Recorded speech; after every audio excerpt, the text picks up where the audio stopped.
Buenos días, mi nombre es Juan Gómez Hernández, doctorando de la Universidad Complutense de Madrid por la Facultad de Geografía e Historia.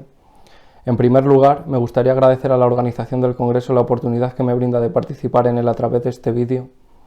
En cuanto al tema de la comunicación, la influencia de la Comunidad Europea en la democratización de América Latina entre 1958 y 1990 estará dividido en dos partes, siendo la primera de ellas la referente al contexto y la segunda a las relaciones de las instituciones comunitarias europeas con los gobiernos latinoamericanos. La situación política de la región latinoamericana durante la Guerra Fría se caracterizó por su marcado carácter antidemocrático, siendo los regímenes totalitarios, militares o cívico-militares una consecuencia directa del mundo bipolar que se había construido con el enfrentamiento entre Washington y Moscú tras el final de la Segunda Guerra Mundial. La influencia estadounidense sobre la región puede decirse que fue incuestionable, producto de la doctrina de seguridad nacional que los gobiernos latinoamericanos absorbieron con la finalidad de contribuir al objetivo estadounidense de perseguir y expulsar a todo aquello relacionado con el comunismo del continente americano. El Tratado Interamericano de Asistencia Recíproca, firmado en 1947, la Organización de Estados Americanos, creada un año después, o el proyecto de la Alianza para el Progreso en la década de 1960, sirvieron para que el gobierno estadounidense ejerciera un control prácticamente absoluto sobre América Latina. En Argentina, desde 1955, con la dictadura de Leonardi y Aramburu, se sucedieron una serie de gobiernos totalitarios de corte militar, los cuales se intercalaron con el peronismo hasta el inicio del proceso de reorganización nacional iniciado por Videla en 1976. El carácter altamente represivo no fue algo singular de Argentina, ya que el resto de los países vecinos conocieron antes o después la presencia de gobiernos dominados por las Fuerzas Armadas. Brasil conoció la dictadura desde 1964 con la llegada al poder de Castelo Branco, abarcando 2 décadas de totalitarismo. El turno de Chile y Uruguay fue en 1973, cuando Pinochet derrocó al gobierno democrático de Allende y Bordaberry cedió el poder a los militares en Montevideo. Otros países, como Paraguay, que bajo el mandato castrense de Stroessner vivió bajo una dictadura desde 1954 hasta 1989, Bolivia, cuyos gobiernos dictatoriales más sonados fueron el de René Barrientos y Hugo Banzer, Colombia, con la dictadura de Gustavo Rojas Pinilla, o Venezuela, con el mandato de Marcos Pérez en la década de 1950, son solo unos pocos ejemplos más de los gobiernos dictatoriales que se extendieron en América del Sur durante la Guerra Fría al amparo de Washington.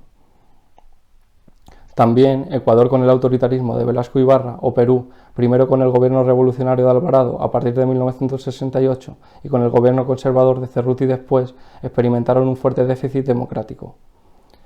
Esta carencia democrática también fue compartida por la mayoría de los países centroamericanos,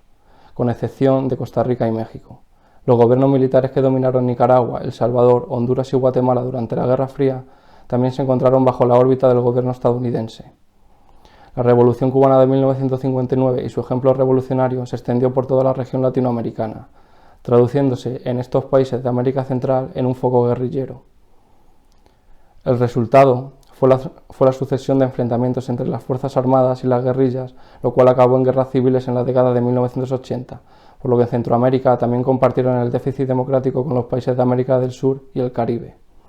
En el caso caribeño, no solo Cuba se vio sumida bajo un gobierno antidemocrático, puesto que desde la distancia ideológica, Haití con la familia Duvalier o la República Dominicana con la dictadura de Trujillo y el despotismo de Joaquín Balaguer, también supo lo que era la falta de democracia. Esta tendencia totalitaria de los gobiernos militares fue llegando a su fin progresivamente en la década de 1980 y principios de la siguiente, coincidiendo con la etapa final de la Guerra Fría.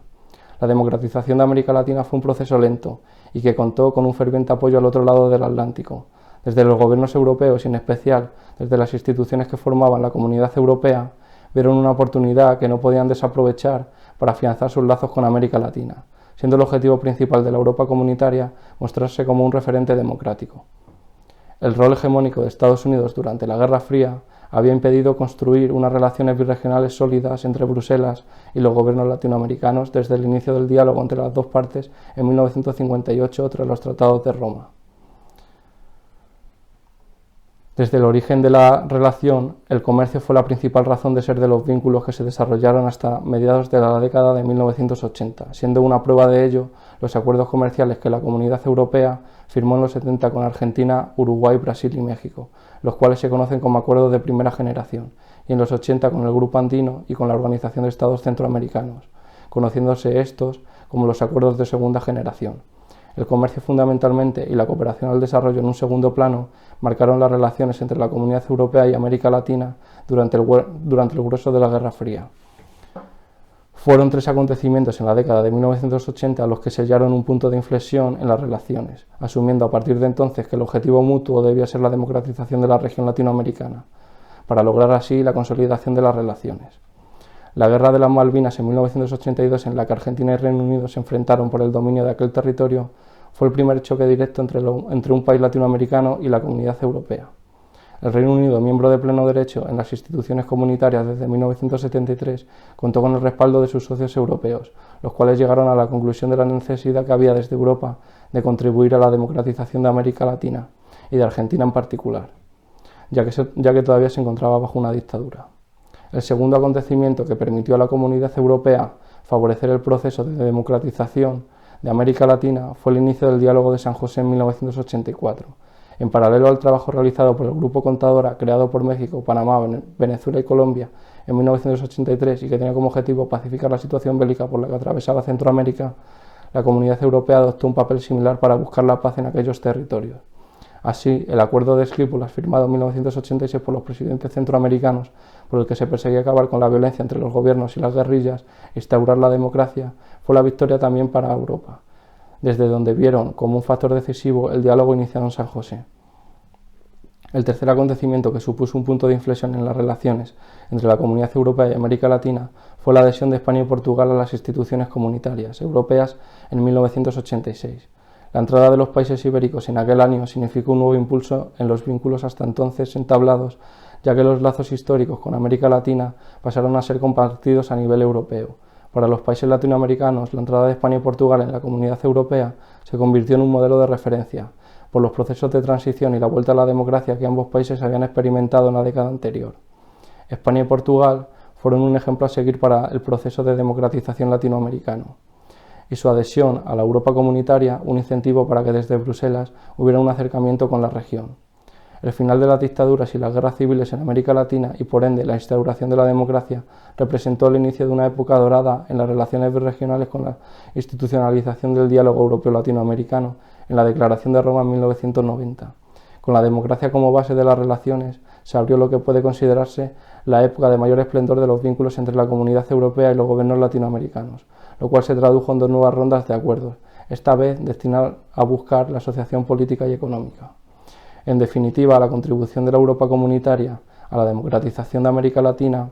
fue intensa desde la década de 1980, traduciéndose la democracia en unas relaciones mejores y más sólidas. Hasta aquí mi comunicación, un cordial saludo.